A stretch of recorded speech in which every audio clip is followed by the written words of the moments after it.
미국 실리콘밸리의 빅테크 기업들이 한국 기업의 거절 통보로 인해 발칵 뒤집혔습니다. 1조 2천억 원을 거절하는 게 말이 됩니까? 우리 기술력이 없으면 그 한국 기업은 절대 성공 못합니다. AI 시장의 선두주자였던 메타의 마크 저커버그. 그가 제안한 거액 인수를 거절했던 것. 당시 그 한국 기업은 2천억의 적자가 있었고 직원들 월급도 제대로 못 주는 상황이었습니다. 미국 빅테크 기술자들은 그 스타트업 회사가 배짱만 두둑하다며 비웃었었죠. 그로부터 정확히 6년 뒤 전기료 폭등으로 인해 워싱턴 정책 라인과 빅테크 전략팀에 비상이 걸렸습니다. AI 패권 전쟁의 흐름에 예상치 못한 변수가 생기자 판도가 완전히 바뀐 것이었는데요. 그 사이를 비집고 자리를 차지한 반란군이라는 뜻의 이름을 가진 한국 회사 퓨리오사 AI. 맞습니다. 바로 그 1조 2천억을 거절했던 기업이었죠. 대만 반도체 1위 기업 TSMC가 지원을 부탁하고 오픈 AI와 테슬라가 미팅을 요청하며 줄을 서고 있는 상황. 적자만 났던 이 한국 기업이 그때 거액 제안을 거절했던 이유는 무엇이었고 현재 무엇을 만들고 있길래 국가급 AI 전쟁의 패권을 싹 다 쥘 수 있었을까요? 이야기를 시작하기 앞서 사연 속의 제작에 힘이 되는 구독과 좋아요 부탁드립니다. 한국을 응원하신다면 대한민국 화이팅! 이라고 아래 댓글로 남겨주세요. 그 돈을 거절한다고 한국 스타트업이? 저는 그날 새벽 3시에 갑작스러운 전화 한 통을 받게 되었습니다. 전화를 건 사람은 실리콘밸리의 한 투자자였죠. 평소엔 냉정하기로 유명한 친구인데 목소리에 긴장감이 가득했습니다. Daniel, this changes the board. 판이 바뀐다는 말이었습니다. 무슨 일인지 물었더니 그는 숨을 고르며 말했습니다. 마크 저커버그가 8억 달러, 우리 돈으로 약 1조 2천억 원을 제안했다는 겁니다. 인수 대상은 한국의 AI 반도체 스타트업 퓨리오사 AI였습니다. 그런데 그들이 거절했다는 거예요. 처음엔 잘못 들은 줄 알았습니다. 전화기를 귀에서 떼고 다시 한번 확인했죠. 한국의 작은 스타트업이 메타의 인수 제안을 거절했다고요? 그것도 1조가 넘는 금액을요? 제 머릿속이 복잡해지기 시작했습니다. 스타트업 세계에서 메타의 인수 제안은 거의 거부할 수 없는 제안입니다. 자금력, 글로벌 인프라, 수십억 사용자 기반. 메타 산하로 들어간다는 건 성공을 보장받는 것과 다름없었으니까요. 저는 즉시 컴퓨터 앞에 앉았습니다. 실리콘밸리 내부 슬랙 채널들이 폭주하고 있었습니다. 평소엔 조용한 채널들이 메시지로 도배되고 있었죠. 투자자들, 애널리스트들, 심지어 경쟁사 임원들까지 모두 같은 질문을 던지고 있었습니다. 도대체 왜 거절한 거냐고요? 미친 짓 아니냐는 반응이 대부분이었습니다. 일부는 협상 전략일 거라고 추측했고 다른 이들은 내부 갈등 때문일 거라고 했습니다. 하지만 공통적인 반응은 하나였습니다. 믿을 수 없다는 거였죠. 저는 냉정한 현실주의자입니다. 오랜 경험으로 배운 한 가지 진리가 있습니다. 기술보다 생태계가 이긴다는 것이죠. 아무리 뛰어난 기술도 시장 지배력과 자본력 앞에서는 무릎을 꿇습니다. 역사가 이를 증명해왔죠. 베타맥스는 VHS보다 기술적으로 우수했지만 졌습니다. HD-DVD는 블루레이와의 전쟁에서 패배했고요. 기술 전쟁에서 승리하는 건 기술이 아니라 생태계입니다. 그래서 저는 항상 한국 AI 스타트업들을 지역 플레이어로 분류해왔습니다. 글로벌 무대에서 경쟁하기엔 생태계가 약하다고 봤죠. 자본력도 부족하고 시장 접근성도 떨어진다고 판단했습니다. 하지만 이번엔 뭔가 달랐습니다. 숫자들이 말을 하기 시작했으니까요. 며칠 후 저는 메타의 내부 보고서 일부를 입수할 수 있었습니다. 비공식 경로를 통해서였죠. 이 업계에서 오래 일하다 보면 정보망이 생기게 마련입니다. 그 문서의 제목은 충격적이었습니다. 출원 비용 위기 임박. 메타는 내부적으로 심각한 문제에 직면해 있었습니다. GPU 기반의 AI 추론 비용이 감당할 수 없는 수준으로 치솟고 있었던 겁니다. 보고서를 자세히 읽어봤습니다. 페이스북, 인스타그램, 왓츠앱에서 매초 수억 건의 AI 추론이 일어납니다. 콘텐츠 추천, 광고 타겟팅, 이미지 인식, 자동 번역까지. 사용자가 피드를 스크롤할 때마다, 좋아요를 누를 때마다, 메시지를 보낼 때마다 모든 것이 AI 추론을 필요로 하죠. 문제는 전력이었습니다. GPU는 강력하지만 전기를 너무 많이 먹습니다. 메타의 데이터 센터 전력 비용이 기하급수적으로 증가하고 있었던 겁니다. 보고서에 따르면 향후 3년 내에 전력 비용이 운영비의 가장 큰 부분을 차지할 거라는 예측이 나와 있었습니다. 더 심각한 건 전력 공급 자체의 한계였습니다. 일부 데이터 센터는 이미 지역 전력망의 용량 한계에 도달했다고 했죠. 그 문서 안에 퓨리오사가 비밀 옵션으로 검토되고 있다는 정황이 있었습니다. 대한칩 후보 리스트에 이름이 올라가 있었던 겁니다. 단순한 인수가 아니었습니다. 이건 미국 AI 산업의 비용 구조를 근본적으로 바꾸려는 전략적 카드였던 거죠. 메타는 엔비디아에 대한 의존도를 낮추고 싶어 했습니다. 협상력 확보 차원에서도 비용 절감 차원에서도요. 저는 더 깊이 파기 시작했습니다. 밤을 새워가며 관련 자료들을 모았습니다. 그러다 또 하나의 충격적인 정보를 입수했습니다. 중국이었습니다. 메타의 인수 제안과 거의 동시에 중국 국영계 자본이 비공식 경로로 접근했다는 겁니다. 제안 금액은 약 4천억 원. 메타보다는 적었지만 조건이 달랐습니다. 중국 합작 생산 법인 설립과 기술 접근 권리가 포함되어 있었죠. 계약서를 분석한 전문가에 따르면 소프트웨어 공동 최적화 조항이라는 게 들어가 있었다고 합니다. 법률 용어로 교묘하게 포장되어 있었지만 본질은 명확했습니다. 겉으로는 투자처럼 보이지만 실제로는 기술 흡수 구조였던 겁니다. 중국이 원한 건 돈이 아니라 기술이었습니다. 특히 AI 추론 칩 기술은 미국의 수출 규제로 중국이 가장 목말라 하는 분야였으니까요. 고성능 GPU를 살 수 없게 된 중국으로서는 대안 기술이 절실했던 거죠. 저는 워싱턴 브리핑에서 이렇게 말했습니다. If Korea loses this company, it won't be just Korea's loss. 한국이 이 회사를 잃으면 한국만의 손실이 아니라는 뜻이었습니다. AI 패권 전쟁에서 중국이 중요한 카드 하나를 가져가는 거니까요. 회의실의 분위기가 무거워졌습니다. 국방부 관계자들이 심각한 표정으로 메모를 하고 있었죠. 이건 단순한 비즈니스 이슈가 아니라 국가안보 이슈였습니다. 그런데 저는 그때 한 가지 사실을 몰랐습니다. 이 회사가 불과 몇 년 전까지 직원 월급도 못 줬다는 걸요. 전기가 끊긴 사무실에서 반도체를 설계하던 팀이 지금 1조 2천억을 거절했다는 사실을 말이죠. 자료를 더 찾아보니 2019년에 기록이 나왔습니다. 급여 지급 중단, 사무실 수도와 전기 차단. 창업 2년째 자금이 완전히 고갈된 상태였습니다.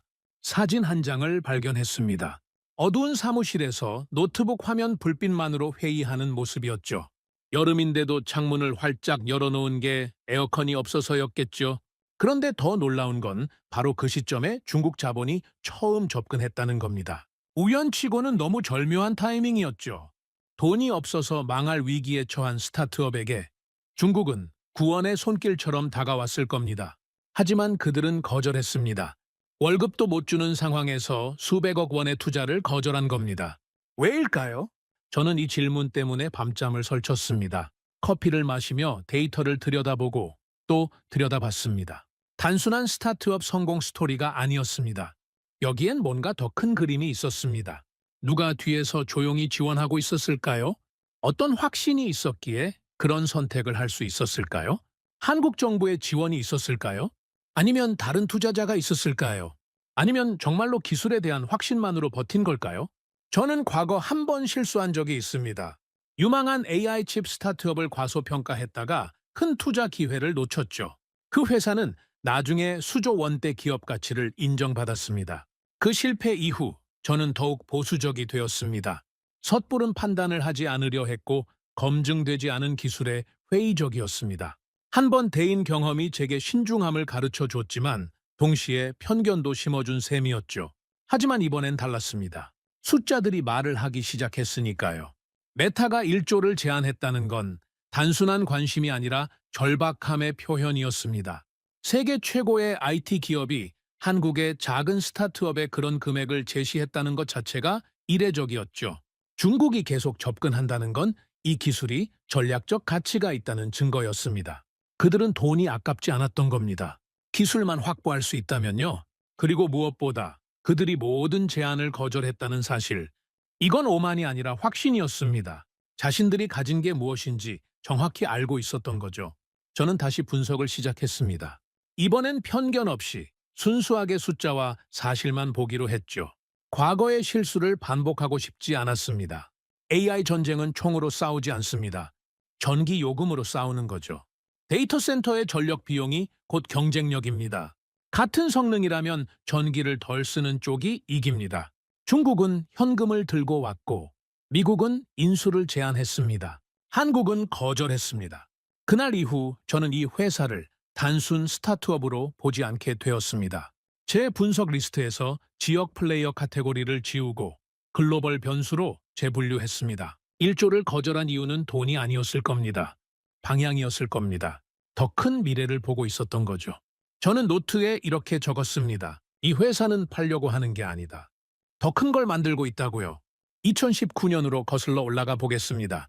저는 그 시절 퓨리오사 AI의 내부 상황을 재구성하기 위해 여러 경로로 정보를 모았습니다.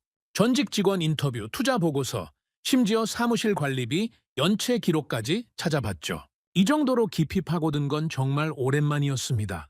보통은 재무제표와 기술 백서만 봐도 충분했거든요. 하지만 이번엔 달랐습니다. 숫자 뒤에 숨겨진 이야기를 알아야 했습니다. 그림이 그려지기 시작했습니다. 창업 2년 차 회사는 심각한 자금난에 빠져 있었습니다. 직원들에게 급여를 지급하지 못한 게 몇 달째였습니다. 처음엔 한 달 밀렸고 그게 2달이 되고 3달이 됐습니다. 직원들은 이해해 주려 했지만 생계는 기다려주지 않았죠. 사무실 수도가 먼저 끊겼고 이어서 전기가 차단됐습니다. 여름이었다고 합니다. 서울의 무더운 여름이요. 에어컨 없는 사무실에서 땀을 흘리며 노트북 배터리로 회의를 했다고 하더군요. 한 전직 직원은 인터뷰에서 이렇게 말했습니다. 노트북 배터리가 다 떨어지면 카페로 가서 충전하고 다시 돌아왔어요. 일부 직원들은 카페로 나가서 코드를 짰습니다. 카페 직원들이 이상하게 쳐다봤지만 어쩔 수 없었죠. 와이파이와 전기가 필요했으니까요. 테스트 장비는 외부에서 빌려 써야 했고요. 반도체 설계에 필요한 고가의 장비들을 살 돈이 없었습니다. 대학 연구실에 부탁해서 야간에 몰래 사용하기도 했다고 합니다. 정상적인 회사 운영이 불가능한 상태였습니다. 당연히 내부에서 이탈이 시작됐습니다. 생계를 걱정해야 하는 직원들에게 비전만으로 버티라고 할 수는 없는 노릇이니까요. 특히 가족이 있는 직원들은 선택의 여지가 없었습니다. 아이 학원비를 낼 수 없다면서 눈물을 흘리며 떠난 직원도 있었다고 합니다. 대표는 그들을 붙잡을 수 없었습니다. 미안했지만 약속할 수 있는 게 없었으니까요. 그런데 바로 그 시점에 중국 자본이 접근했다는 내부 기록을 발견했습니다. 우연일까요? 저는 그렇게 생각하지 않습니다. 중국의 정보망은 우리가 생각하는 것보다 훨씬 정교합니다. 자금난에 빠진 기술 기업을 타겟팅하는 건 그들의 전형적인 전략이죠. 가장 약할 때 접근해서 가장 좋은 조건을 받아내는 겁니다. 기업 인수의 기본 전략이기도 하지만 중국은 이를 국가 차원에서 체계적으로 실행합니다. 제안 내용은 매력적이었을 겁니다. 즉시 자금 투입, 급여 정상화, 운영 안정화, 밀린 월급을 모두 지급하고 사무실 전기도 다시 켜주겠다고 했죠. 추가로 연구개발 자금까지 제공하겠다고 했습니다. 조건은 중국 데이터 센터에 독점 납품하고 설계 일부를 이전하는 것, 그리고 향후 소프트웨어 최적화를 공동으로 개발하자는 거였습니다. 겉으로 보기엔 윈윈 구조였습니다. 돈 없는 스타트업에게는 구원의 손길처럼 보였을 겁니다. 하지만 제가 계약서 구조를 분석해보니 함정이 있었습니다. 공동개발이라는 이름으로 핵심 기술에 접근할 수 있는 권한이 들어가 있었던 겁니다. 초기엔 중국 시장 진출을 돕는다는 명분이었지만 장기적으로는 기술 종속 구조였습니다. 하지만 대표는 거절했습니다. 회사 내부는 분열됐습니다. 일부 인력은 현실을 직시하자고 주장했습니다. 이대로 가다간 전부 망한다고요. 이상만 가지고는 밥을 먹을 수 없다고 했습니다. 조건을 조정해서라도 투자를 받아야 한다고 목소리를 높였습니다. 중국 시장에서 성공하면 나중에 독립할 수도 있지 않냐는 의견도 나왔죠. 반대편에선 원칙을 지켜야 한다고 맞섰습니다. 중국 자본을 받는 순간 기술 주도권을 잃는다고 했죠. 역사가 이를 증명한다고 수많은 기업들이 그렇게 중국에 종속됐다고 주장했습니다. 회의실 온도는 사무실보다 더 뜨거웠을 겁니다. 급여를 못 받은 직원들이 서로 소리를 높였을 테니까요. 감정이 격해졌고 서로를 비난하기 시작했습니다. 현실파는 이상주의자들을 무책임하다고 했고 원칙파는 현실파를 배신자라고 했습니다. 그 격렬한 논쟁 끝에 대표가 내린 결론은 간단했습니다. 거절입니다. 대신 팀에게 이렇게 말했다고 합니다. 1년만 더 해보자. 그 말을 들은 직원들의 반응은 엇갈렸습니다. 일부는 고개를 끄덕였고 일부는 한숨을 쉬었습니다. 돈도 없이 1년을 어떻게 버티냐는 질문에 대표는 전략을 제시했습니다. 대규모 확장을 포기하고 핵심 설계에만 집중하자는 거였죠. 모든 군더더기를 빼고 정말 중요한 한 가지만 하자는 겁니다. 학습용 AI 칩 시장을 포기했습니다. 그 시장은 이미 엔비디아가 지배하고 있었고 진입하려면 막대한 자본이 필요했으니까요. 수천억 원대의 연구 개발비와 마케팅 비용이 들어가는 시장이었습니다. 엔비디아와 정면 승부를 하려면 최소 수조 원이 필요했죠. 대신 추론 전용 칩에 올인하기로 했습니다. AI 학습은 한 번 하면 끝이지만 추론은 매초 반복됩니다. 서비스가 커질수록 추론 수요는 폭발적으로 증가하죠. 챗봇 한 번 대화할 때마다, 자율주행차가 판단할 때마다, 추천 알고리즘이 작동할 때마다 모두 추론이 필요합니다. 그리고 대부분의 기업들이 비싼 GPU로 추론을 돌리고 있었습니다. 학습용으로 만들어진 칩으로 추론을 하고 있었던 겁니다. 비효율의 극치였던 겁니다. 마치 짐을 나르는데 레이싱카를 쓰는 것과 같았죠. 저는 당시 내부 문서에 적힌 문장을 발견하고 소름이 돋았습니다. 거인이 강한 곳에서 경쟁하지 않는다. 이 한 문장이 모든 걸 설명했습니다. 이건 자금 부족 때문에 어쩔 수 없이 한 선택이 아니었습니다. 전략적 압축이었던 겁니다. 약점을 강점으로 바꾼 거죠. 돈이 없어서 모든 걸 할 수 없었기에 정확히 한 가지만 선택했습니다. 그리고 그 한 가지가 바로 엔비디아의 갑옷 중 가장 약한 부분이었던 겁니다. 가성비 추론 영역이었습니다. 엔비디아는 학습 시장에 집중하고 있었고 추론은 부수적으로 취급했습니다. 물론 추론도 잘 됐지만 전력 효율성은 최적화되지 않았죠. 저는 과거 제가 쓴 보고서를 다시 꺼냈습니다. 먼지가 앉은 파일을 열어봤습니다. 거기엔 이렇게 적혀 있었습니다. 엔비디아 독점은 최소 10년 유지된다. 당시 저는 확신했었습니다. 치유다 생태계, 막강한 자본력, 기술 리더십, 이 세 가지가 있는 한 엔비디아의 왕좌는 흔들리지 않을 거라고요. 전 세계 개발자들이 CUDA로 코드를 짜고 대학에서 CUDA를 가르치는 한 엔비디아는 절대 무너지지 않을 거라고 판단했습니다. 하지만 지금 제 손에는 다른 숫자들이 쌓여가고 있었습니다. 전기가 끊긴 사무실에서 설계한 칩이 GPU보다 40% 적은 전력으로 같은 일을 할 수 있다는 테스트 결과. 초기 벤치마크였지만 숫자는 명확했습니다. 중국이 3번이나 접근했다는 기록. 한 번은 우연일 수 있지만 3번은 전략입니다. 메타가 내부 검토 리스트에 올렸다는 정황. 이건 우연이 아니었습니다. 퓨리오사는 돈이 없어서 망할 뻔했습니다. 그런데 역설적이게도 그 돈이 없었기 때문에 살아남을 수 있었던 겁니다. 자금이 풍부했다면 학습 시장에 뛰어들었을 테고 엔비디아와 정면 충돌했을 겁니다. 대형 GPU를 만들려고 했겠죠. 더 빠르고 더 강력한 칩을 만들려고 했을 겁니다. 그랬다면 지금쯤 역사의 뒤앙일로 사라졌겠죠. 엔비디아를 정면으로 이길 수 있는 스타트업은 없으니까요. 하지만 가난은 그들을 압축시켰고 압축은 날카로움을 만들어냈습니다. 선택지가 줄어들자 오히려 집중할 수 있었던 겁니다. 중국은 현금을 제시했습니다. 하지만 퓨리오사는 시간을 선택했습니다. 당장의 생존보다 장기적인 주도권을 택한 겁니다. 지금 팔면 편하지만 영원히 하청업체로 남는다는 걸 알았던 거죠. 가난은 약점이 아니라 필터였던 셈이죠. 진짜 믿는 사람만 남고 확신 없는 사람은 떠났습니다. 월급이 보장되지 않는 상황에서도 남은 사람들. 그들은 돈보다 비전을 선택한 사람들이었습니다. 그렇게 핵심 인력만 남아서 정말 중요한 것에만 집중할 수 있었습니다. 불필요한 회의도 없어지고 정치도 사라졌습니다. 생존이 걸린 상황에서는 본질만 남거든요. 거인을 정면으로 치지 않는다. 발목을 노린다. 저는 이 전략이 교과서에 나올 만한 사례라고 생각했습니다. 성공하든 실패하든 말이죠. MBA 케이스 스터디로 쓰일 만한 내용이었습니다. 하지만 한 가지는 분명했습니다. 이들은 단순히 운이 좋아서 여기까지 온 게 아니라는 것. 계산된 선택들이 쌓여서 지금의 위치에 도달했다는 거였습니다. 매 순간 어려운 선택을 해야 했고 그 선택들이 결국 방향을 만들었던 겁니다. 저는 노트북을 닫으며 중얼거렸습니다. 내가 틀렸을지도 모른다.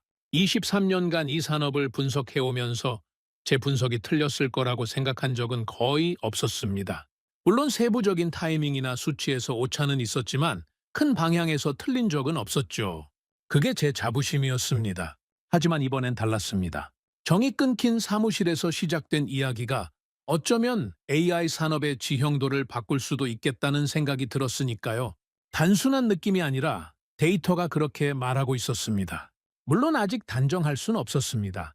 갈 길이 멀었고 앞에 놓인 장벽들은 여전히 높았으니까요.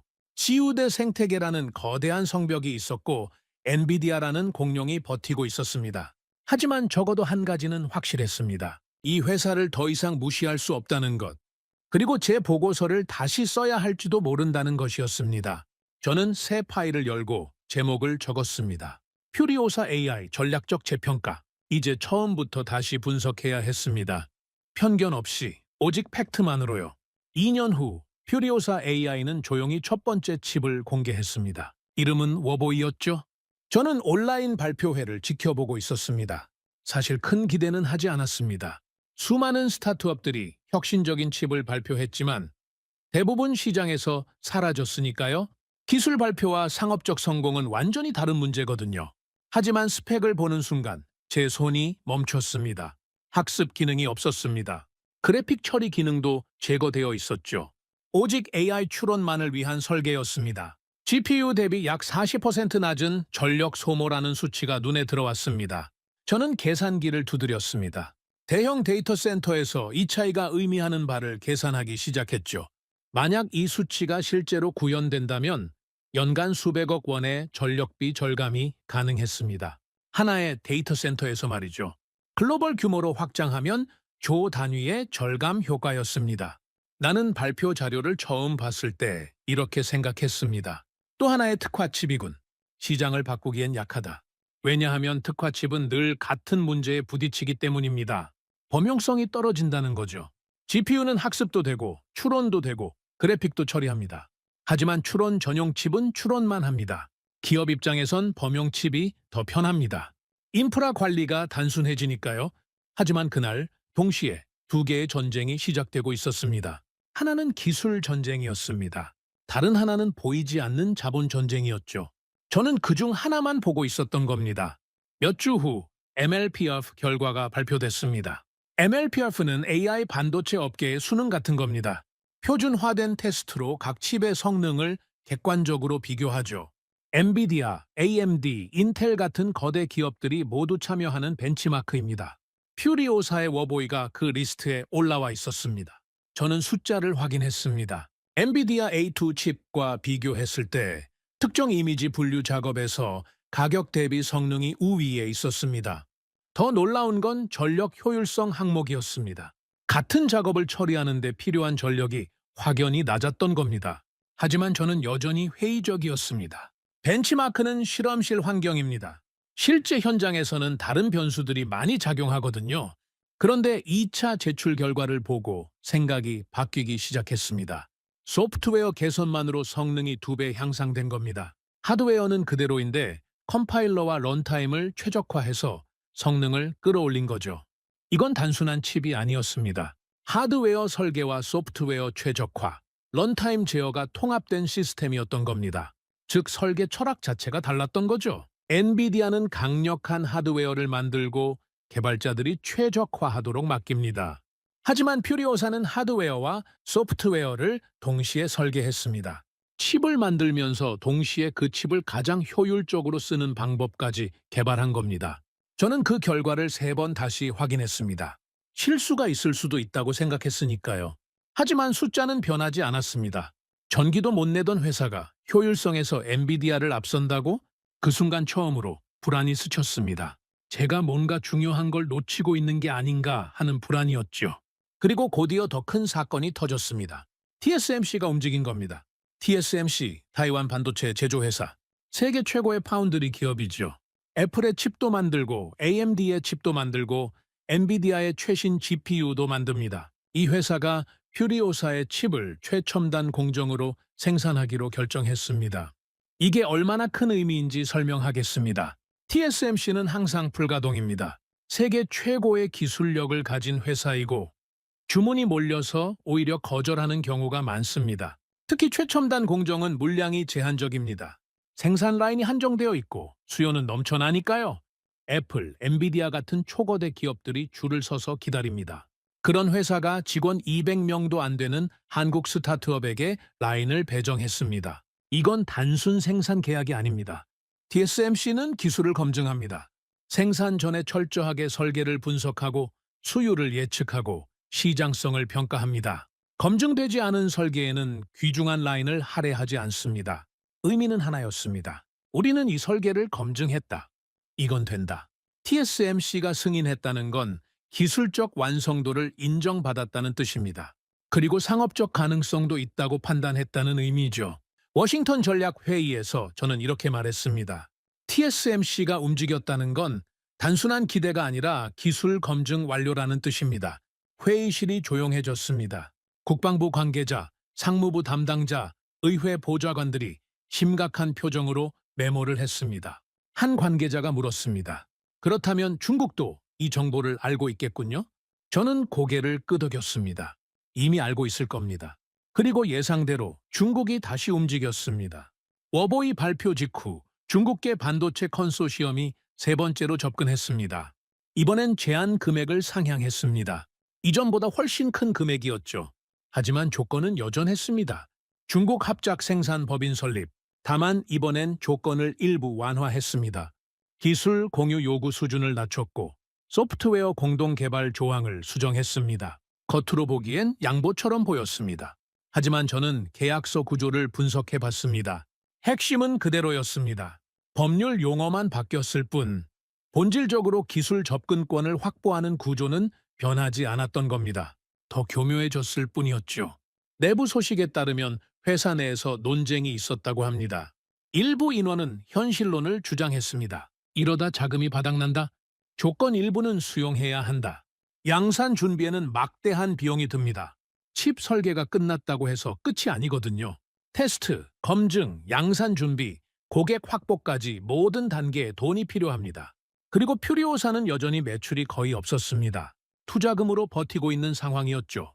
하지만 결론은 또 거절이었습니다. 그때 저는 깨달았습니다. 이 회사는 단순히 돈을 거절하는 게 아니라는 걸요? 지분보다 주도권을 지키고 있었던 겁니다. 중국 자본을 받는 순간 기술 로드맵에 대한 통제권을 잃게 됩니다. 중국 시장의 요구사항에 맞춰 개발해야 하고 중국 정부의 정책에 영향을 받게 되죠. 퓨리오사는 그걸 원하지 않았던 겁니다. 그 무렵 메타 내부에서 추론 비용 위기 보고서가 돌고 있었습니다. 저는 비공식 경로로 그 문서 일부를 입수했습니다. 메타는 심각한 문제에 직면해 있었습니다. GPU 기반 추론 비용이 장기적으로 감당 불가능한 수준이라는 분석이었습니다. 페이스북과 인스타그램의 사용자가 늘어날수록 AI 추론 수요가 기하급수적으로 증가했습니다. 콘텐츠 필터링, 광고 타겟팅, 자동 번역, 이미지 인식, 모든 서비스가 AI 추론을 필요로 했죠. 문제는 전력비였습니다. 보고서에는 이렇게 적혀 있었습니다. 대안 추론 칩이 필요하다. 그리고 그 옆에 붙은 후보 리스트가 있었습니다. 맨 위에 한국 회사 이름이 있었습니다. 퓨리오사 AI. 저는 그 문서를 보고 처음으로 인정했습니다. 이건 지역 스타트업이 아니다. 구조적 균열이다. 엔비디아의 독점은 여전히 강력했습니다. 하지만 균열이 시작되고 있었습니다. 전력 효율성이라는 균열이었죠. AI 서비스가 폭발적으로 증가하면서 전력비가 더 이상 무시할 수 없는 변수가 됐습니다. 같은 성능이라면 전기를 덜 쓰는 쪽이 경쟁력을 갖게 되는 겁니다. 저는 노트에 이렇게 적었습니다. 전력 효율성이 새로운 전장이 되고 있다. 그리고 그 전장에서 퓨리오사는 이미 포지션을 잡고 있었습니다. 저는 다시 2019년으로 돌아가 더 깊이 파고들었습니다. 왜냐하면 현재를 이해하려면 과거를 이해해야 했으니까요. 그 시절의 선택들이 지금의 결과를 만들었다고 확신했습니다. 내부 자료를 통해 당시 상황을 재구성했습니다. 직원 급여 지급이 중단됐을 때 회사는 완전히 멈춘 상태였습니다. 사무실 수도가 차단되고 전기가 끊겼습니다. 여름이었습니다. 에어컨 없는 사무실에서 땀을 흘리며 일했다고 합니다. 노트북 배터리가 다 떨어지면 카페로 가서 충전하고 돌아왔죠. 한 전직 직원은 인터뷰에서 이렇게 말했습니다. 사무실이 찜질방 같았어요. 그래도 우리는 코드를 짰습니다. 창업 2년 차였습니다. 아직 매출은 거의 없었고 집은 완성 전이었습니다. 투자금은 바닥났고 추가 투자자는 나타나지 않았습니다. 이 시점에서 대부분의 스타트업은 정리 수순에 들어갑니다. 직원들을 해고하고 남은 자산을 정리하고 문을 닫는 거죠. 그리고 바로 그 시점에 중국 자본이 접근했습니다. 우연치고는 절묘한 타이밍이었죠. 제안서의 핵심은 이랬습니다. 긴급 자금 즉시 투입, 밀린 급여 전액 지급, 중국 내 데이터 센터 독점 납품권, 설계 일부 기술 공유, 향후 소프트웨어 최적화 공동 개발, 겉으로는 구조조정 없는 구제 금융처럼 보였습니다. 급한 불을 꺼주고 회사를 정상화시켜주겠다는 제안이었죠. 하지만 저는 계약 구조를 분석하고 단번에 이해했습니다. 이건 투자 계약이 아니라 지배구조 설계다. 공동 개발이라는 이름으로 핵심 기술에 접근할 수 있는 권한이 들어가 있었습니다. 초기 투자 비율은 낮아 보였지만 추가 투자 옵션이 복잡하게 얽혀 있었습니다. 장기적으로는 중국 측이 의사결정권을 확보할 수 있는 구조였던 겁니다. 돈이 급한 스타트업에게는 거절하기 가장 어려운 제안이었습니다. 당장 내일 월급을 줘야 하는데 계좌엔 돈이 없습니다. 사무실 전기를 다시 켜야 하는데 요금을 낼 수 없습니다. 그런 상황에서 수백억 원을 제시하면 거절하기가 쉽지 않죠. 회사 내부에서 의견이 갈렸습니다. 급여를 받지 못한 직원들 사이에서 격렬한 논쟁이 벌어졌습니다. 버티다 다 같이 망할 수 있다. 한 직원이 목소리를 높였습니다. 가족을 생각해야 한다고 현실을 봐야 한다고 했습니다. 조건 일부라도 조정해서 받자. 다른 직원이 거들었습니다. 중국 시장은 크니까 거기서 성공하면 나중에 독립할 수도 있다고 주장했죠. 기술만 지키면 되는 것 아니냐?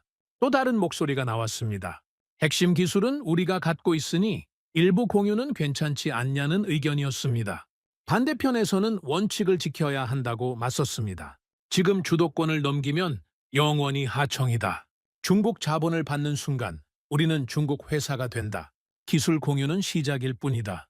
결국 모든 걸 내줘야 한다. 당시 급여를 못 받은 상황에서 이 논쟁은 감정 싸움으로 번졌습니다.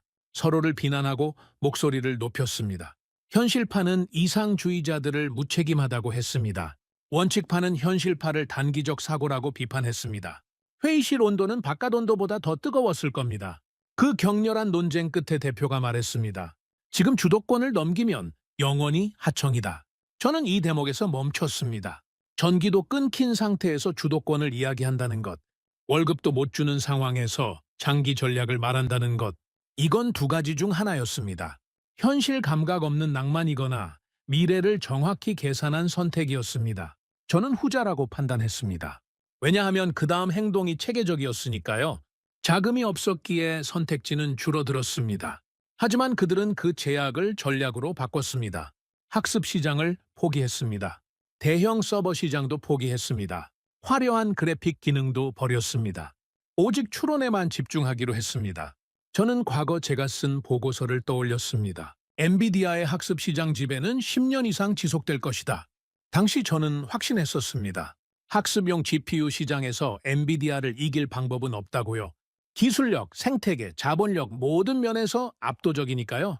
그렇다면 퓨리오사가 선택한 길은 처음부터 연문이었던 겁니다. 거인의 방패를 치지 말고 방패 틈을 노려라. 이건 궁핍 때문에 어쩔 수 없이 한 선택이 아니었습니다. 전략적 압축이었던 거죠. 약점을 강점으로 전환한 겁니다. 돈이 없어서 모든 걸 할 수 없었기에 정확히 한 가지만 선택했습니다. 그리고 그 한 가지에 모든 자원을 쏟아부었습니다. 전기가 끊긴 사무실에서의 장면을 상상해 봤습니다. 노트북 배터리로 회의를 합니다. 화이트보드 대신 종이에 그림을 그립니다. 카페에서 코드를 작성합니다. 외부 테스트 장비를 대여해서 검증합니다. 그 와중에도 팀은 해산하지 않았습니다. 핵심 설계 인력 대부분이 잔류했습니다. 왜였을까요? 돈도 없는데 왜 떠나지 않았을까요? 제가 인터뷰한 한 관계자는 이렇게 말했습니다. 우리는 돈 때문에 남은 게 아닙니다. 엔비디아를 이기고 싶어서 남은 겁니다. 그 문장을 듣는 순간 이 회사가 단순히 기술 기업이 아니라는 걸 깨달았습니다. 이건 반란이었습니다. 독점에 대한 도전이었고 기존 질서에 대한 저항이었습니다. 돈으로 움직이는 사람들은 이미 떠났습니다. 남은 사람들은 비전으로 움직이는 사람들이었죠. 그들에게 중요한 건 월급이 아니라 증명이었습니다. 작은 회사도 거대 기업과 싸울 수 있다는 걸 증명하고 싶었던 겁니다. 저는 늘 이렇게 말해왔습니다. 기술보다 생태계가 이긴다. 그런데 여기엔 생태계가 아니라 집념이 있었습니다. 숫자로 설명되지 않는 뭔가가 있었던 겁니다. 데이터로 분석할 수 없는 요소였죠. 바로 사람들의 의지였습니다. 저는 처음으로 제 확신이 흔들리는 걸 느꼈습니다. 23년간 이 산업을 분석하면서 배운 공식들이 여기선 작동하지 않는 것 같았습니다. 불 꺼진 사무실에서 그들은 미래를 설계하고 있었습니다. 돈이 없으면 선택지가 줄어듭니다. 그런데 그들은 정확한 선택지만 남겼던 겁니다. 중국은 생존을 제안했습니다. 하지만 퓨리오사는 독립을 택했습니다. 당장의 안정보다 장기적인 자유를 선택한 거죠. 가난은 약점이 아니라 방향을 강제하는 힘이었습니다. 불필요한 것들이 모두 제거되고 본질만 남았던 겁니다. 저는 노트북 화면을 보며 생각했습니다. 이들이 성공할지 실패할지는 아직 모릅니다. 하지만 한 가지는 확실했습니다. 이들은 단순히 칩을 만드는 게 아니라 역사를 쓰고 있다는 것. 그리고 그 역사는 전기 끊긴 사무실에서 시작됐다는 사실이었습니다. 저는 파일을 저장하며 중얼거렸습니다. 이건 케이스 스터디가 될 거다. 어떤 방식으로든 성공하면 약자가 강자를 이긴 사례로 기록될 것이고 실패하면 이상이 현실을 이기지 못한 사례로 남을 겁니다. 하지만 어느 쪽이든 기억될 만한 이야기였습니다. 그리고 저는 점점 더 전자 쪽에 무게를 두기 시작했습니다. 2년이 더 흐른 후 저는 한 보고서를 다시 읽고 있었습니다. AI 시장 분석 보고서였죠. 그런데 숫자들이 예상과 다르게 움직이고 있었습니다. AI는 크게 두 단계로 나뉩니다. 학습과 추론입니다. 학습은 한 번 하면 끝납니다. 방대한 데이터로 모델을 훈련시키는 과정이죠. 엄청난 계산력이 필요하지만 완료되면 더 이상 반복하지 않습니다. 하지만 추론은 다릅니다. 몇 초, 무한 반복됩니다. 챗봇 질문 한 번, 추론 1회입니다. 자율주행 판단 한 번, 추론 1회죠. 추천 알고리즘 클릭 한 번, 역시 추론 1회입니다. 문제는 여기에 있었습니다. AI 서비스가 늘어날수록 추론 비용이 기하급수적으로 증가한다는 사실이었죠. 서비스가 10배 늘면 칩 수요는 10배가 아니라 그 이상으로 폭발합니다. 왜냐하면 사용자가 늘수록 상호작용 빈도도 함께 증가하니까요. 그리고 대부분의 기업이 GPU로 추론을 돌리고 있었습니다.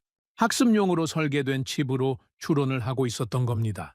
저는 그때 처음으로 이런 생각을 했습니다. 엔비디아의 왕좌는 학습에서 시작됐지만 추론에서는 비용이 문제다. 계산을 해봤습니다. 대형 데이터 센터 하나가 하루에 처리하는 추론 횟수는 수억 건입니다. 각 추론마다 전력이 소모됩니다. GPU는 강력하지만 전기를 많이 먹습니다. 40% 효율 차이는 작아 보이지만 규모가 커지면 엄청난 금액입니다. 연간 수백억 원에서 수천억 원의 차이가 발생하는 겁니다. 워싱턴 에너지 정책 브리핑에서 충격적인 데이터가 발표됐습니다. AI 데이터 센터의 전력 소비가 급증하고 있다는 내용이었죠. 일부 지역에서는 전력망 과부하 경고가 나왔습니다. 버지니아주의 한 지역은 새로운 데이터 센터 건설을 일시 중단했습니다.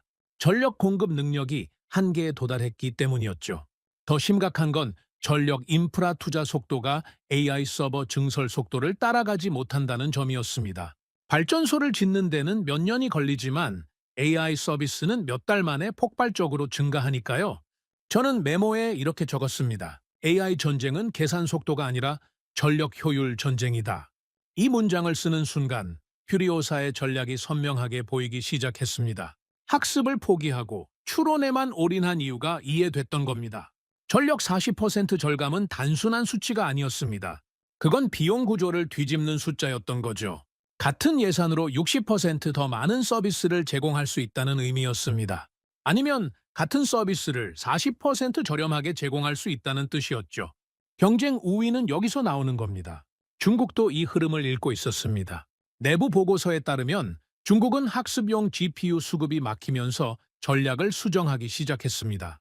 미국의 수출 규제로 최신 GPU를 구할 수 없게 되자 대안을 찾기 시작한 겁니다. 그들의 보고서에 이런 문장이 있었습니다.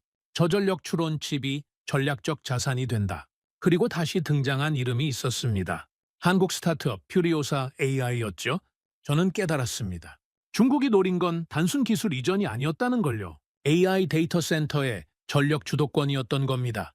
누가 더 효율적으로 AI를 운영하느냐가 곧 경쟁력이 되는 시대가 오고 있었습니다.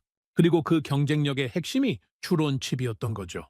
메타는 내부적으로 대규모 추론 비용 압박에 직면해 있었습니다. 제가 확보한 정보에 따르면 메타의 AI 인프라 팀은 심각한 고민에 빠져 있었습니다. GPU는 강력했지만 전기료가 발목을 잡고 있었던 겁니다. 페이스북에서 콘텐츠 추천 알고리즘이 작동할 때마다 전기가 소모됩니다. 인스타그램에서 이미지를 분석할 때마다 전력이 필요합니다. 왓츠앱에서 자동 번역이 실행될 때마다 칩이 돌아갑니다. 사용자가 30억 명이 넘으니 이 비용이 천문학적으로 증가하고 있었던 겁니다. 내부 문서에는 이렇게 적혀 있었습니다. 현재 GPU 기반 추론 비용 추세는 지속 불가능하다. 그리고 대안 검토 리스트에 퓨리오사의 칩이 비공식 테스트 대상으로 올라가 있었습니다. 아직 공개되지 않은 프로젝트였죠. 코드명으로만 관리되고 있었습니다. 하지만 존재 자체가 의미심장했습니다. 메타가 진지하게 대안을 찾고 있다는 뜻이었으니까요. 그때 저는 직감했습니다. 이건 단순한 대체제가 아니다. 비용 구조를 뒤집는 카드다. 엔비디아가 아무리 강력해도 비용 문제를 해결하지 못하면 기업들은 대안을 찾게 됩니다. 특히 규모가 큰 기업일수록 비용 절감 압박이 크니까요. 메타, 구글, 아마존 같은 거대 기업들은 연간 AI 인프라에 수조 원을 씁니다. 여기서 40%만 줄여도 수천억 원이 절감되는 겁니다. CEO에게 보고할 만한 숫자였죠. 하지만 동시에 저는 냉정함을 유지해야 했습니다. 왜냐하면 엔비디아의 진짜 무기는 칩 성능이 아니라 생태계였으니까요. 휴유다라는 장벽이 있었습니다. 2006년부터 구축해온 소프트웨어 생태계였죠.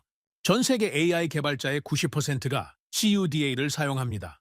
대학 교육 과정의 기본 툴입니다. 수천 개의 라이브러리와 프레임워크가 CUDA 기반으로 만들어져 있습니다. 개발자에게 새 칩을 써보라는 건 코드를 처음부터 다시 짜라는 말과 같습니다.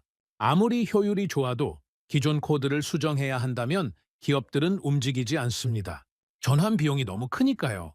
시간도 많이 걸리고 리스크도 크죠.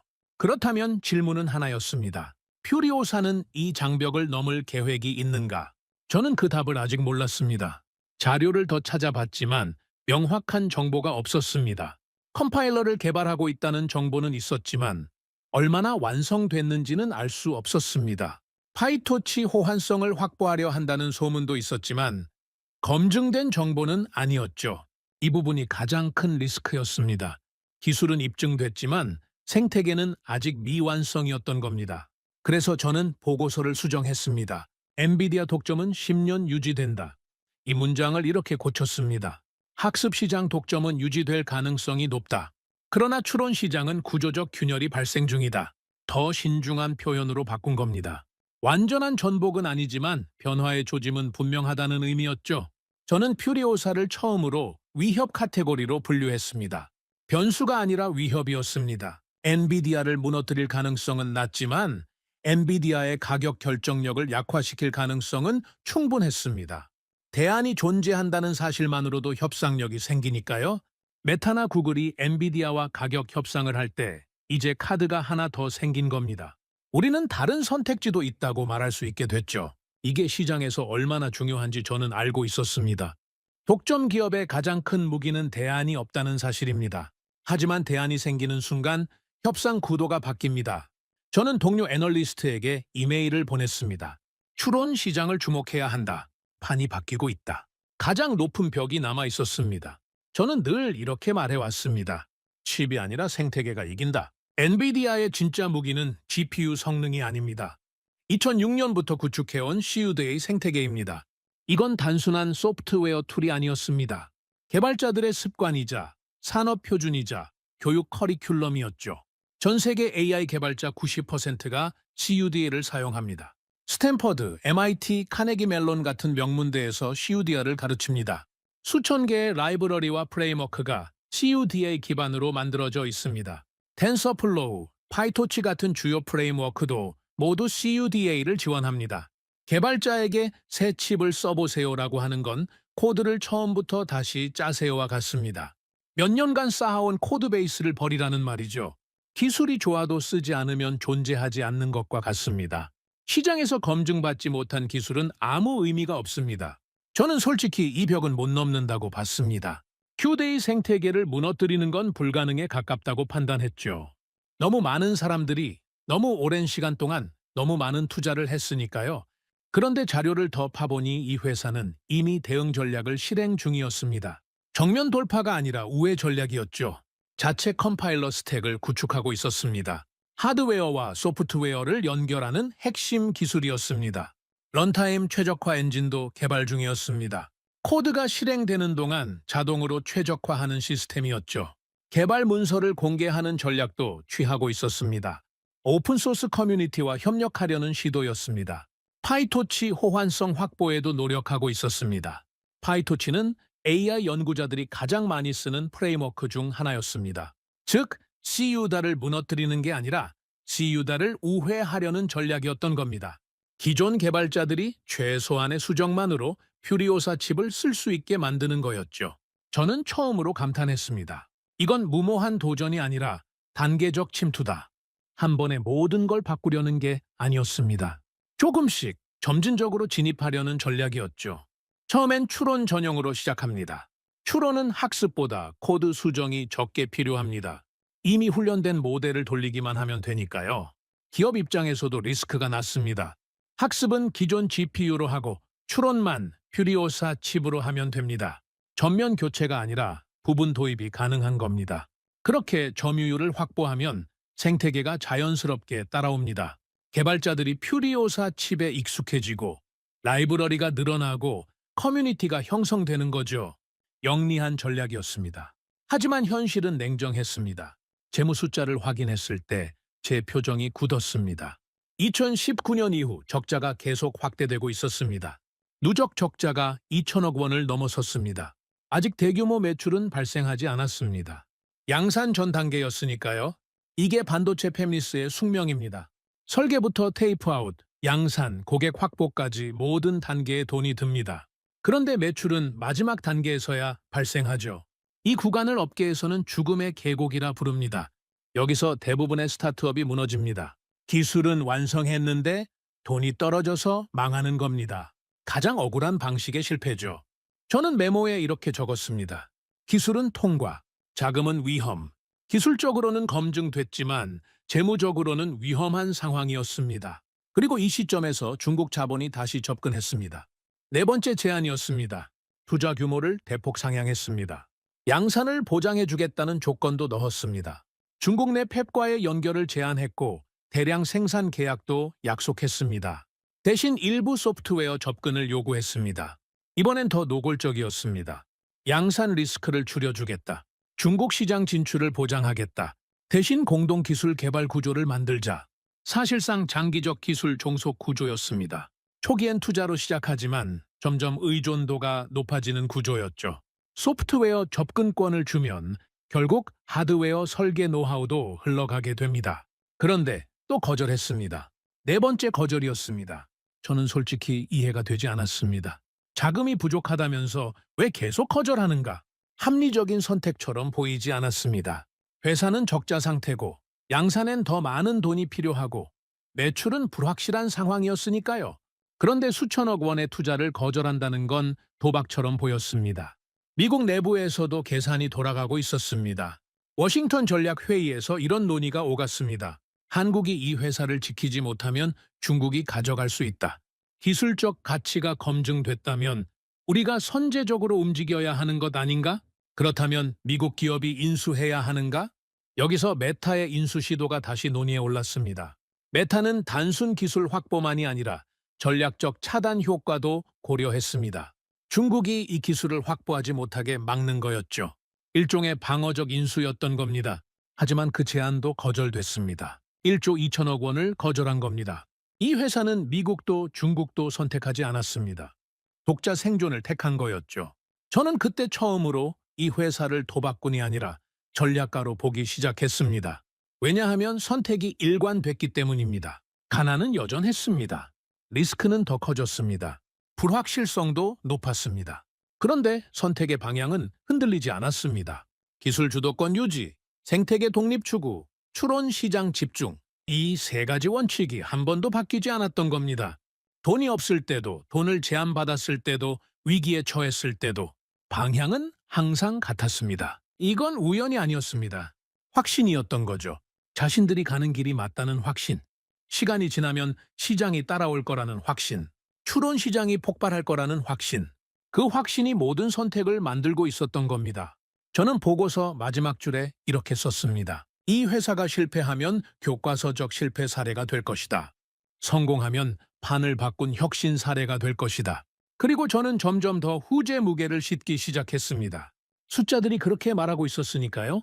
전력 위기는 심화되고 있었고, 추론 수요는 폭발하고 있었고, 대안을 찾는 기업들이 늘어나고 있었습니다. 타이밍이 맞아떨어지고 있었던 겁니다. 퓨리오사가 준비한 시간과 시장이 필요로 하는 시점이 교차하고 있었습니다. 저는 파일을 저장하며 생각했습니다. 이건 운이 아니다. 계산이다. 그들은 시장이 자신들을 필요로 할 때를 기다리고 있었던 겁니다. 그리고 그 시점이 다가오고 있었습니다. 그리고 그 순간이 왔습니다. 2025년 초였습니다. 마크 저커버그가 직접 관여한 인수 제안이 공식화됐습니다. 8억 달러, 우리 돈으로 약 1조 2천억 원이었습니다. 퓨리오사 AI 전체를 인수하겠다는 제안이었죠. 조건은 메타 내부 AI 칩 전담 조직으로 통합하는 것이었습니다. 저는 그 소식을 듣고 확신했습니다. 이번엔 받을 거다. 아무리 독립을 고집해도 이 금액은 거절할 수 없을 거라고 봤습니다. 메타의 의도는 분명했습니다. GPU 의존도를 낮추는 것이었죠. 추론 비용 구조를 혁신하고 AI 인프라를 내재화하려는 전략이었습니다. 단순한 인수합병이 아니었습니다. 워싱턴 내부에서는 이렇게 해석했습니다. 이건 엔비디아에 대한 전략적 견제다. 메타는 엔비디아에 너무 많이 의존하고 있었습니다. 가격 협상력이 없었죠. 대안이 없으니 엔비디아가 부르는 게 값이었습니다. 하지만 자체 칩 역량을 확보하면 상황이 달라집니다. 엔비디아와 협상할 때 카드가 생기는 거죠. 우리는 자체 칩도 있다고 말할 수 있게 되는 겁니다. 그래서 메타는 1조가 넘는 돈을 제시했던 겁니다. 장기적으로는 수조 원을 절감할 수 있다고 계산했으니까요. 실리콘밸리는 이 소식에 들썩였습니다.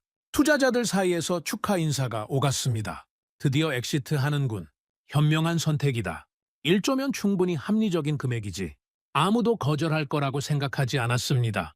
저도 마찬가지였습니다. 그런데 답이 왔습니다. 단 한 문장이었습니다. 우리는 우리의 길을 가겠다. 거절이었습니다. 그날 실리콘밸리는 조용했지만 내부는 소란스러웠습니다. VC들이 긴급 회의를 소집했습니다. 빅테크 전략팀들이 분석 보고서를 재검토했습니다. AI 칩 시장 지도를 다시 그리기 시작했습니다. 저는 동료에게서 메시지를 받았습니다. Daniel, this wasn't supposed to happen. 이건 예상 밖이었다는 뜻이었습니다. 모든 합리적 판단으로는 받아야 할 제안이었으니까요. 저도 당황했습니다. 제 예측이 완전히 빗나간 겁니다.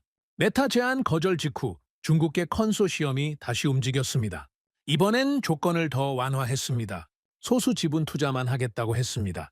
기술 공유 조건을 대폭 축소했습니다. 중국 내 독점권 요구도 삭제했습니다. 겉으로는 완전한 양보처럼 보였습니다. 하지만 저는 계약서 초안을 입수해서 분석했습니다. 여전히 공동 연구 조항이 남아 있었습니다. 표현만 부드러워졌을 뿐 본질은 같았던 겁니다. 장기적으로는 기술 접근권을 확보할 수 있는 구조였죠.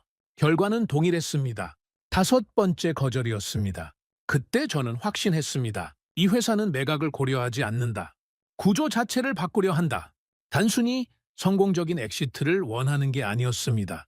산업 구조를 재편하려는 야심이었던 겁니다.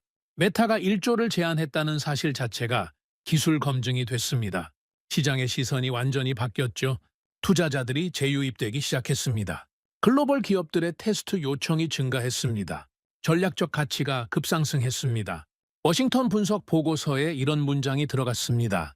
퓨리오사 AI는 인수 대상이 아니라 독립 변수로 분류해야 한다. 저는 그 문장을 직접 수정한 사람입니다. 처음엔 지역 플레이어로 분류했던 회사를 이제는 글로벌 게임 체인저로 재분류한 겁니다. 내부 인터뷰 자료를 검토했습니다. 대표는 이렇게 말했다고 합니다. 지금 팔면 안정적이다. 하지만 그러면 우리는 또 다른 부품 공급사다. 그 문장을 읽는 순간 저는 이 결정이 감정이 아니라 장기 계산이라는 걸 깨달았습니다. AI 추론 시장은 이제 시작 단계였습니다. 생성형 AI가 폭발적으로 성장하고 있었고, 자율주행이 상용화 단계에 접어들었고, 산업 자동화가 가속화되고 있었습니다. 전력 위기는 심화 중이었습니다. 미국뿐 아니라 유럽, 아시아 전역에서 데이터 센터 전력 문제가 불거지고 있었죠. 각국 정부는 반도체 자립 정책을 강화하고 있었습니다. 중국만의 문제가 아니었습니다. 미국도 CAPES 액트를 통과시켰고, 유럽도 자체 반도체 생산 능력 확보에 나섰습니다.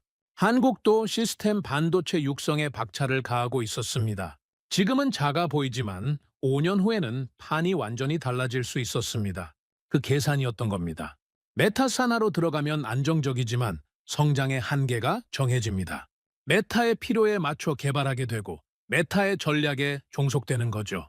하지만 독립을 유지하면 가능성은 무한합니다. 구글, 아마존, 마이크로소프트 모두와 거래할 수 있습니다. 한국 정부의 전략적 지원도 받을 수 있고요. 글로벌 표준을 만들 수도 있는 겁니다. 리스크는 크지만 리턴도 비교할 수 없이 컸던 거죠.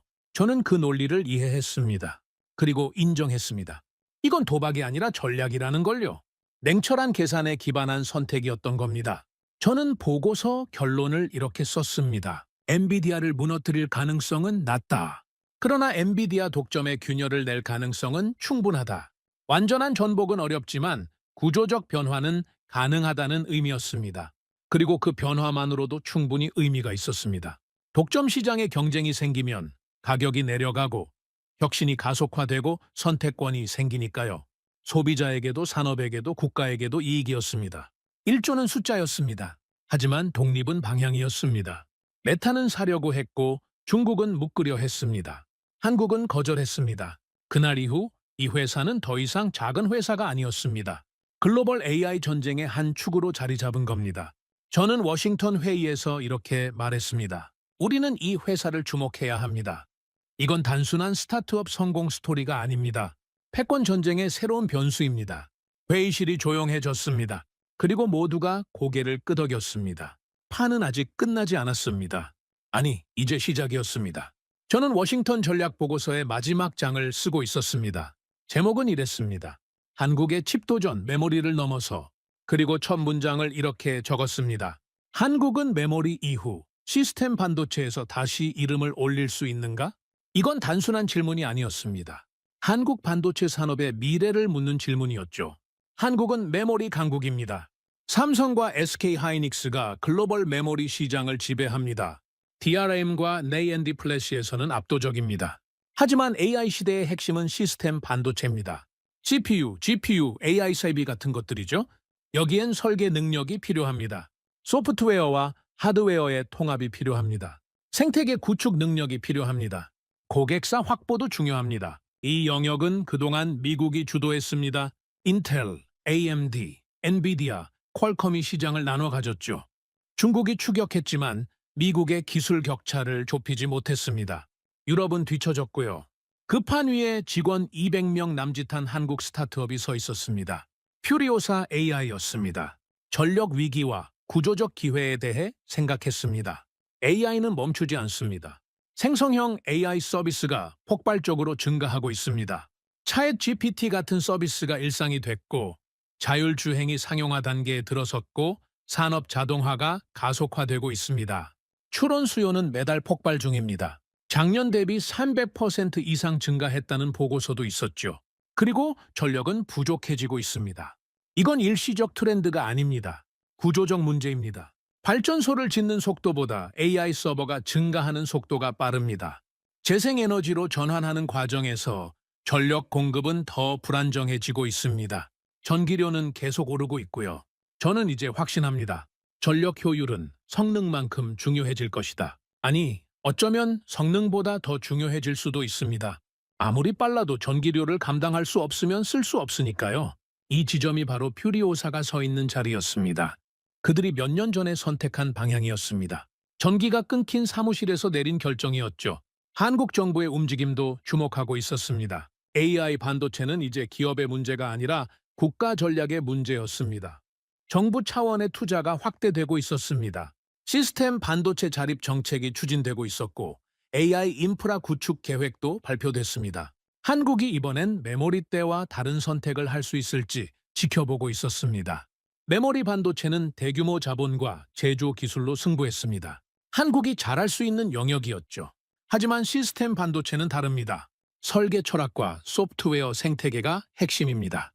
창의성과 유연성이 필요한 영역이죠. 한국이 약하다고 평가받던 부분이었습니다. 그런데 퓨리오사는 그 편견을 깨고 있었습니다. 독창적인 설계로 전력 효율을 끌어올렸고 자체 소프트웨어 스택을 구축했고 글로벌 기업들의 관심을 받고 있었습니다. 이 회사는 단순한 스타트업이 아니었습니다. 전략 카드였습니다. 한국이 시스템 반도체 시장에서 존재감을 드러낼 수 있는 카드였던 겁니다. 하지만 저는 낙관론자가 아닙니다. 현실은 여전히 냉정했습니다. 아직 남은 위험들이 많았습니다.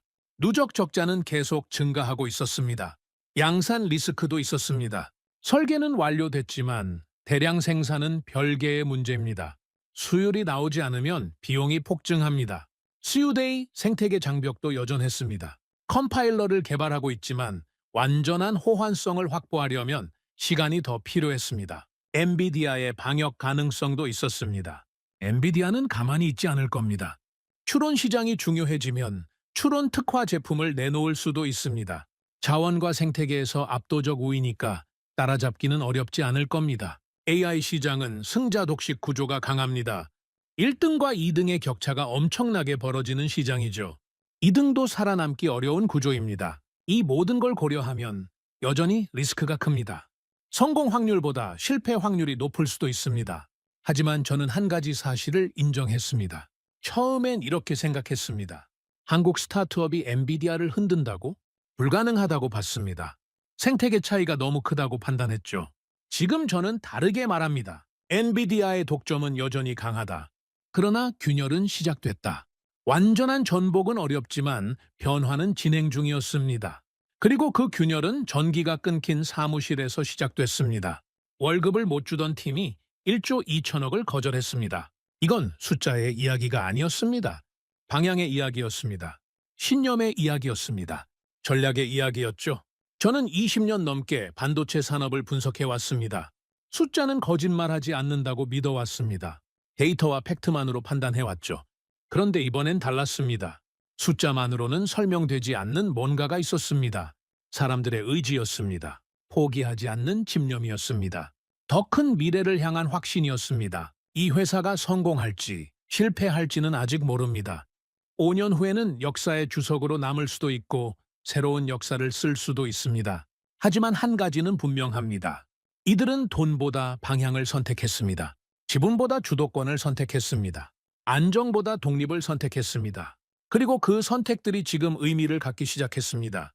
AI 패권 전쟁은 이미 시작됐습니다. 칩으로 싸우는 전쟁입니다. 전력으로 싸우는 전쟁이죠. 생태계로 싸우는 전쟁이기도 합니다. 그리고 저는 이제 인정합니다. 한국이 이번 판에서 단순한 관찰자가 아닐 수도 있다는 사실을요. 퓨리오사는 증명하고 있습니다.